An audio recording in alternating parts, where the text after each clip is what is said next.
If you are planning your first visit to Italy this year, be sure to watch this video, as I will share with you my best tips and tricks for beginners.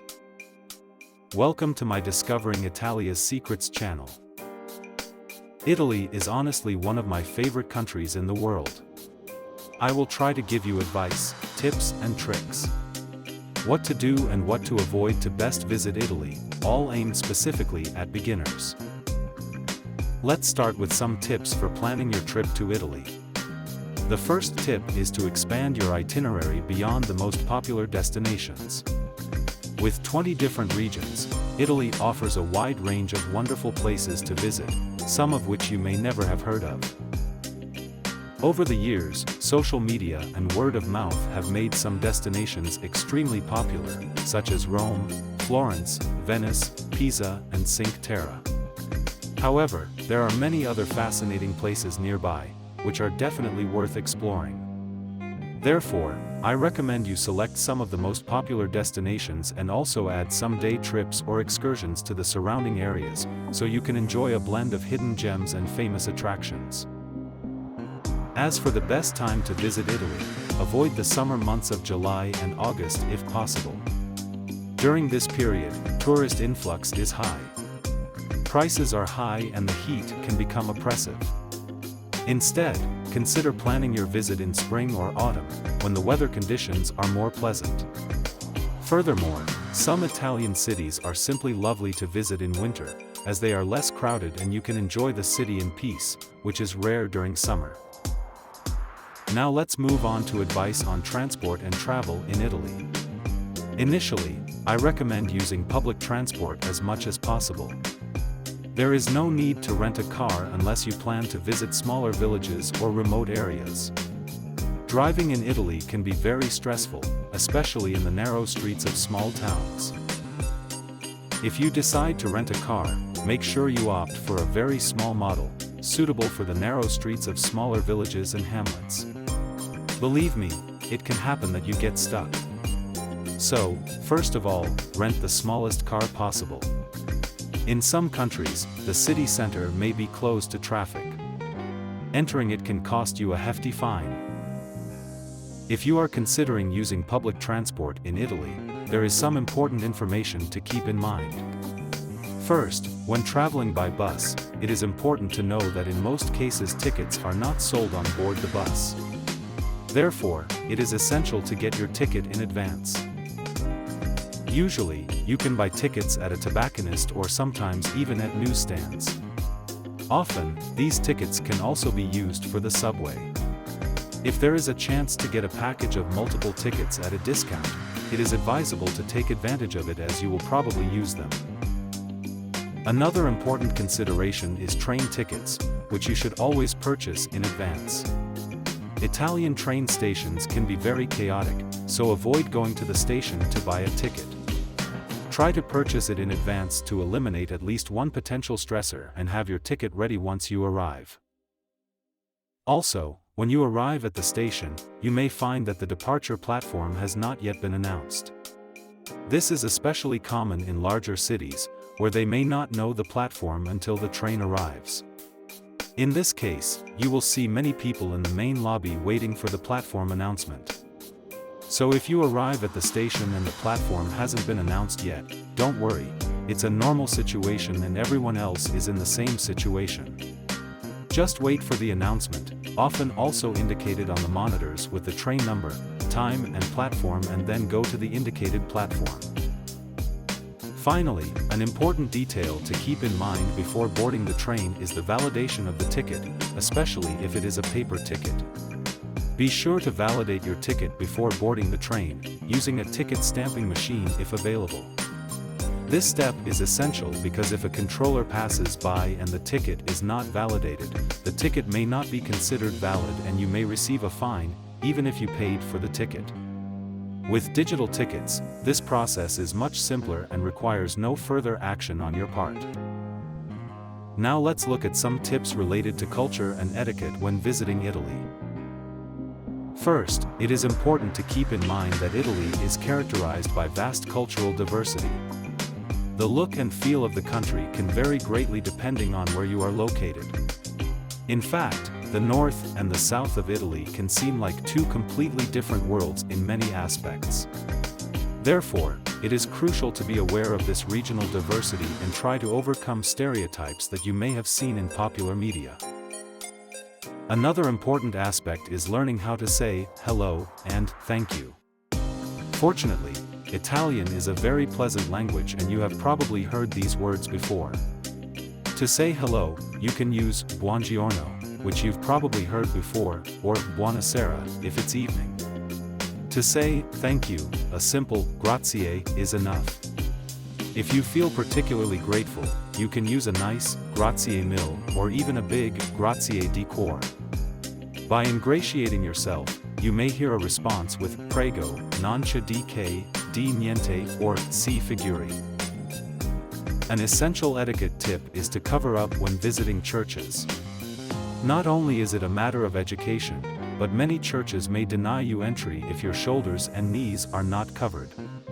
If you visit the city in summer, make sure you have a scarf with you that you can drape over your shoulders and make sure you wear at least a skirt or a pair of trousers that cover your knees. Another difference to note is tipping. In Italy, it is not necessary to tip according to North American standards. Often, in restaurants, service and cover charge are already included in the bill, and if you still decide to leave a tip, it is usually less than 10%.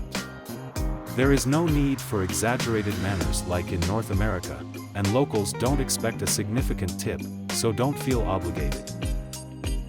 However, it is important to prepare for a more relaxed service than you are used to. Waiters in Italy tend to take their time, which can be a positive aspect as it allows you to enjoy the evening in a calm manner. But if you want to get the bill, you will have to ask the waiter for it, as it will not be presented automatically. In Italy, spending time at the table in peace is almost a lifestyle. Finally, let's move on to some tips on attractions in Italy. You're starting to get used to the idea of scaffolding and restoration work. Italy is an extraordinary country, but it is also extremely rich in history and many monuments require active restoration work. So, don't be surprised if you arrive at a specific desired attraction and find it covered in scaffolding or closed for renovation work. Better not to feel bad and accept the state in which we find the work visited. A valuable tip is to wake up early at dawn to visit the most famous attractions. This tip is especially useful during peak tourist season, when Italy's busiest destinations can seem packed with visitors. The magic of waking up at sunrise is that you will have the rare opportunity to enjoy these places without the crowds. I know it may seem like a sacrifice, but believe me, it's worth it.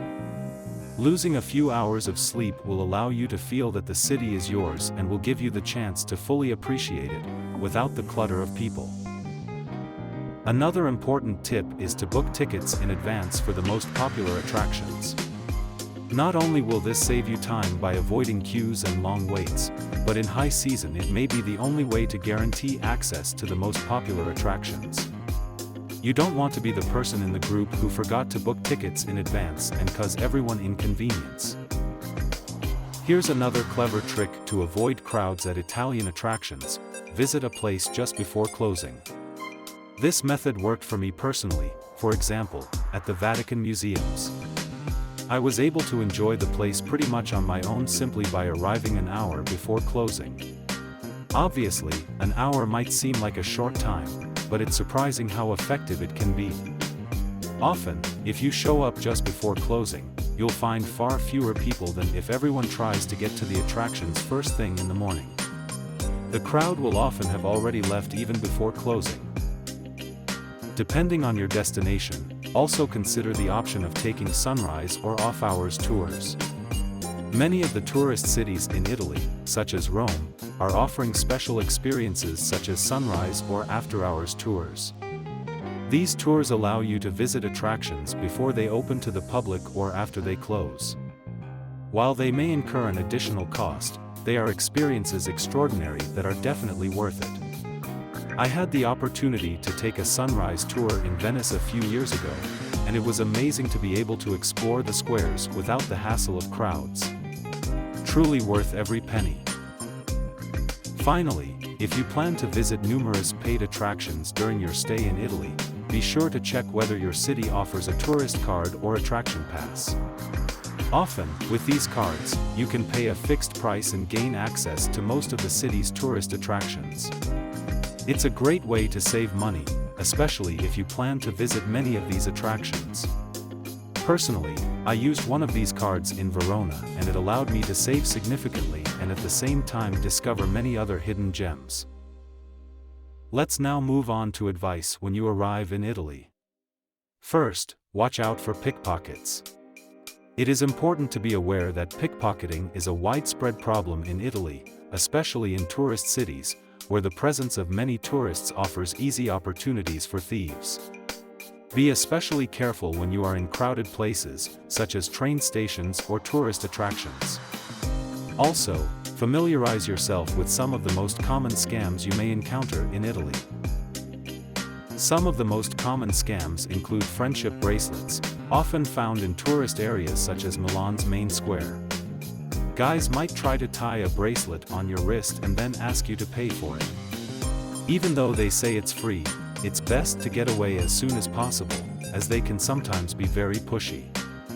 Similarly, you may encounter people handing out roses in main squares and claiming they are a free gift. However, later on, they will come back to you asking for a donation. These episodes can be fun to watch, but it's best to err on the side of caution. However, despite these little scams, you shouldn't worry too much about your safety in Italy. Most problems involve crimes of opportunity, so keep your eye on them and you'll be safe. In fact, I have never had any problems with violent crime during my visits to cities in Italy. Another thing you don't have to worry about is when you hand over your passport upon arrival at a hotel or other accommodation facility. This is a legal obligation and copies are made for documentation only. Don't worry, your passport will be returned and there is no reason to suspect any bad intentions. Finally, you will often be asked to pay a tourist tax upon arrival at the hotel. The cost usually varies from 3 to 5 euros per night per person, depending on your accommodation. This is not a scam, but a legal obligation that hotels must comply with. Usually, this tax must be paid in person and is therefore not included in the price of the online booking. Now, another important tip when you arrive in Italy is to get some cash. This is useful not only for small purchases like ice cream, but also because many public toilets in Italy require payment. This is generally a modest fee, usually 50 cents or €1, but it is always useful to have coins on hand for these emergency situations. Make sure you do your necessities before leaving a museum or restaurant, so you don't find yourself unprepared walking around the city.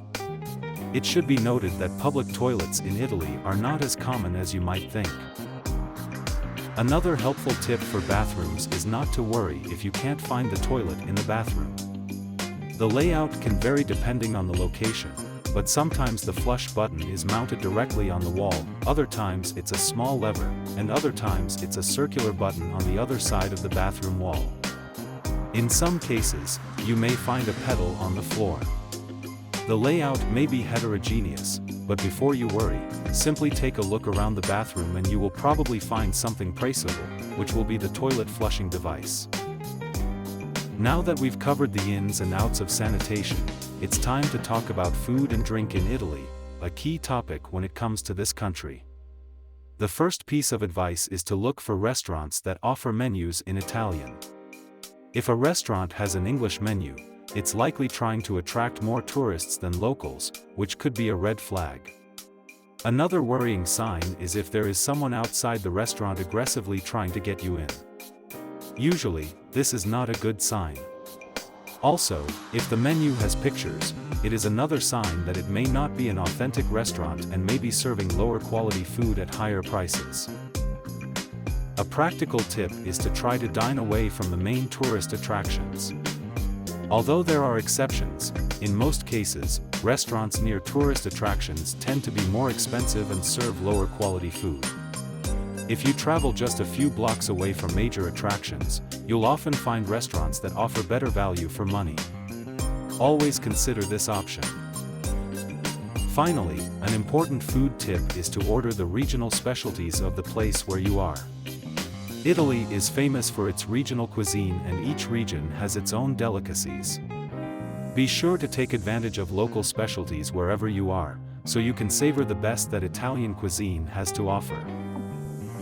We often think that Italy is all about pizza and pasta, but the reality is that the country offers vast regional diversity in terms of cuisine. Each region has its own culinary specialties, so before you always opt for pizza and pasta, it's worth exploring whether the area you're in offers any special regional dishes you should definitely try. You also shouldn't expect to find Americanized Italian classics on menus. Many of the dishes we consider Italian in North America are not really popular in Italy. Dishes like spaghetti and meatballs or chicken Alfredo and garlic bread are examples of dishes you won't easily find in authentic Italian restaurants. So, when you are in Italy, try to avoid menus that offer these dishes, as they are often aimed primarily at tourists and not local customers. It's also important to understand the structure of an Italian menu, as it may be a little different than what you're used to. In Italy, the word menu often refers to a set meal that includes several courses and has a specific price. Usually, the physical menu with the list of dishes is divided into different categories, such as appetizers, to whet the appetite, first courses, often pasta or rice-based dishes, second courses, meat-based dishes, side dishes, such as roasted vegetables, and desserts. However, you don't necessarily have to have a full 4-course meal every time. You can choose whatever you like. Also, don't expect restaurants to be open all day in Italy. It is common for restaurants to close between lunch and dinner hours to rest and prepare for dinner. While in larger cities you may find restaurants open around the clock, in many locations this is not the case. Therefore, if you have a specific restaurant in mind, it is advisable to book, especially if it is a popular place, as they may not have many seats available for customers without reservations.